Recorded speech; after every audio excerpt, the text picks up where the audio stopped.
Coach, can you tell us a little bit about transfer Nick Starkel, what you've seen from him, and what you expect him to bring to this team? Well, I think when you look at our quarterback room in general and the additions that we've brought in and how active and how aggressive we were this offseason says values of where our football team is right now. From the addition of Ben Hicks in January and allowing John Stephen Jones to continue his development. And we knew there was a possibility with a successful baseball season that Connor could choose to go baseball. So we had to be active. And Nick Starkel was someone that I had known for quite some time as far as recruiting. His skill set, his level of confidence. He's played in this league. He's won in this league. And I believe a lot of people thought he was going to be a starter at another school in this league. And so to be able to bring him in, a young man that's graduated and has 2 years left to play, will only intensify the battle in our quarterback room that's much improved. Coach, over here to your left. Hey, Coach, you have a lot of talented running backs, but I want to ask about Montee Spivey, new to campus. What have you seen from him so far? What do you like, and how can he also improve? Thank you. Well, with Montee, as well with all of our freshmen that have joined us in early June, he's done a really good job of fitting in and grasping as much offense as he possibly can at this point through the meetings and the player-led workouts that we've had this summer. I anticipate him to be a force this year to help us out, an area that will help create depth. Obviously played in an incredible program and won at a very high level in the state of Alabama, and we're excited about having him on our team. Coach, to your right, Mr. Wall. Hey Coach, Michael Bradford, Saturday Down South. We just had Sosa in here and I was asking him about the level of buy-in on the team. I know he's one guy that you basically told, go to the NFL if you're not going to come in and buy in. Can you talk about the level of buy-in from your players going year 2 in your program? Well, I think with anything you do the second time around, you're going to be better at it. You're more comfortable. I think you see that with our players and our staff. They're comfortable with us. They understand what the culture is. They understand what the expectations are. They understand for what it's like to play for the Hawks. And the passion level that our fans have for Razorbacks and Razorback football. And to be able to when they step on that field, that classroom, that they represent someone far more than just themselves. And as with Sosa and all of our guys, coming into year 2, if you're not all in, don't waste your time. And we've got a tremendous buy-in. Our culture is stronger than it's ever been. It's something we work on consistently and daily, and very proactive in the approaches that we take. And what I have seen is you see a football team that is player-driven. And I think you see that with the 3 young men we brought in here today. They exemplify what you want your culture to be about. So I'm very confident in where we are as a buy-in level in our program. Coach, in the middle of the 3rd row. Coach, just curious about this quarterback battle. What's the structure? What's the game plan? When would you like to have a starter name? How will reps be distributed? All of that. Yeah, I would like to have a starter name as soon as we could. Earlier in camp, if it presents itself, we want a clear-cut winner to come out of this thing, a guy that our team can continue to rally around. I know this is what I do know for sure, that the workouts that have been player-led this summer from all of our quarterbacks has been as strong and as good as it's ever been. And that's listening to defensive players talk. So I think what you have found with all of our quarterbacks is the leadership that they've all come in and elevating everybody else on the team, and that's what you want. So we're going to put them in positions during fall camp, and they're all going to get their share of reps, but we want to try to narrow it down as quickly as we can. Coach, right here. Drew DeArmond, WCZN Radio, Huntsville, Alabama coach.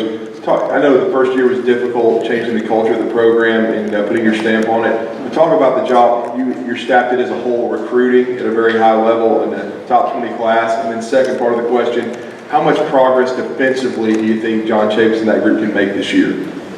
Well, I believe that you can judge a lot about someone when times are at their toughest. And it's more so how you respond and not back down from the problems at hand. And our staff, our players have done a tremendous job of responding, of making every day count. And every is our motto, and everything matters. And 235 days ago when we started this second year journey and building on what was established in year one, we knew that yes, it was tough, but it was necessary. We had to go through that to get to where we are in this program today, to get to the buy-in level of where we are today. So I definitely believe and confident that the progress that we saw happening within the building last year, the outside didn't see it, but within our building there was progress being made. And that progress, our fans will be able to see that on Saturdays starting this fall. I believe that the pieces are in place defensively. We recruited extremely well. Again, a way that our guys have responded, our staff responded off of a difficult year last year is we now signed one of the best classes in the history of our school. We have a lot to sell. We have an opportunity to come in here and play for a fan base that's passionate.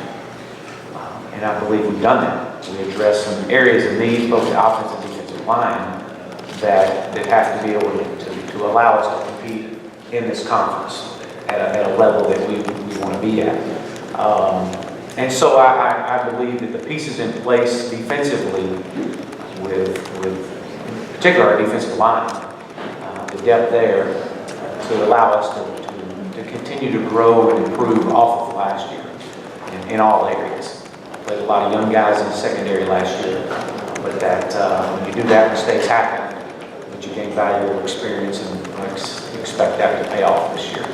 Coach to your left, standing left hand. Hey, Coach, Jacques Doucet, WAFB TV. You talked about progress. You had a game against LSU last year that was closer than expected, kind of right down to the wire. Is that kind of what you're talking about? And can you speak about going to Baton Rouge this year? Well, I think when you look at what we're trying to do, we're trying to build a program that's going to sustain and be consistent over time. This isn't about building just a winning football team. This is far more than that. This is about building a program. And when you build a program, you talk about being a consistent winner, week in and week out. And when you do that, and winning championships, when you do that, you have to develop champions, both in the locker room and in that office. And that's something that our staff has done a great job of developing. We competed last year, but there was times that it didn't happen. We weren't good enough. We didn't perform. We made too many mistakes. Whatever that might have been, I anticipate moving forward this year, starting with game one against Portland State, because that's really the game that matters the most right now. But as we travel down to LSU in late November, just the impact that game has on recruiting, that game has on our season, our guys will be excited. They'll be ready to go. Coach to your right, and the camera back. Coach, you had some players enroll early in this class. How many in this class are you going to be counting on that first Saturday against Portland State? We've got 52 freshmen that are either redshirt freshmen, true freshmen, or walk-ons. Another 28 sophomores. So this is a young football team. Part of the reason why I brought 3 seniors that are the leaders of our team is because there's the importance of them guiding this football program. We got 16 seniors this year. So we're going to be young, and we're going to play a lot of freshmen. How many, what's the exact number, that I don't know. But I do know that the way that our players, or the way that our staff recruited, and the caliber of players that we brought in addition to the development of the players already on our roster, I anticipate that these young guys are going to come in and push to play and push to start. And so there'll be interesting battles at not just the quarterback position, but all positions in fall camp. In the middle, coach, third row. I'm trying to paraphrase Sosa, but he said something to the effect of, we've been lying asleep and now it's time to make the bed and get up. It sounds like something you might say. Is that one of yours? Well, you know, our guys have done a tremendous job of leading this team from the time we walked off the field at Missouri. And so they set the standard for our program. The way they had come to work every day, the way they approached this summer workouts, the first, second, third, fourth quarter phase of our program, they set the standard. We know what we want to demand, but at the end of the day, it's them. And as I've shared with them before, there's nothing wrong with lying in the weeds and just being passed by and just be ready to strike when you're ready to go. Coach, again, middle section, third row.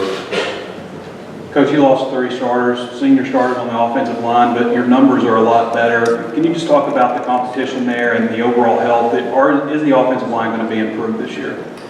Well, that definitely is an area that we focused in on recruiting. We played the year with 8 scholarship offensive linemen. Your number needs to be 15. So we were heavy in recruiting both offensive and defensive line. We anticipate taking it in somewhere around 17 into fall camp. That's going to allow us to have options. But the improvement in our offensive line is absolutely critical to our success this year. And they understand that. When you talk to our offensive linemen and the way that they've rallied around each other, I'm very excited about where that group is. And they understand the importance that they play in this year's season. Second row. Hey, Coach. We talked a lot about leadership previously, so I'm just wondering, are there any freshmen that have come in and kind of taken on that leadership position, or maybe even some sophomores from last year that kind of said, you know, hey, we got to step up, we've got to fill these positions? You know, there really have. You would expect that when you bring in guys that want to compete to play. And what we found more than any is the young guys that we have brought in have helped push the older guys. And it's made the older guys realize that, hey, you're going to take our lead here. We feel you, we hear you, but we're all one Razorback. And we've been in this program longer than you have. And it's our time now to leave our legacy. And that's what I've shared with our senior class. You've got 121 days from the day we start and report to leave your legacy. What's it going to be? And I think that our freshmen have done a really good job. Trey Knox is a young man that has done a good job of coming in and not just leading by being vocal, but leading by work ethic. And so you're starting to see a lot of those young guys really step to the forefront and do that. Some of these young guys that came in January more in particular. Final question, Coach, middle section, third row. Yeah, Coach Van Horn says, I don't know if he told you, but he said he tells coaches that they may think they know the SEC, but until they live a year in it, they really don't know what they're getting into. Did he warn you, and do you feel differently now, second year going through the conference? Well, you're obviously more confident coming into year 2, just from the experiences that we've gone through as a staff. We've got a lot of coaches on our roster that have gone through the SEC, and I knew it was going to be tough getting in here, but we're going through a year. You realize that it is a line of scrimmage league, and you better have depth in both the offensive and defensive lines. And you also realize that experience plays a valuable role in this league as well, as you develop a program. But I believe going into year 2, it's a comfort level from all is a lot stronger than it would, and that's just natural. Coach, thank you very much for your time. Thank you.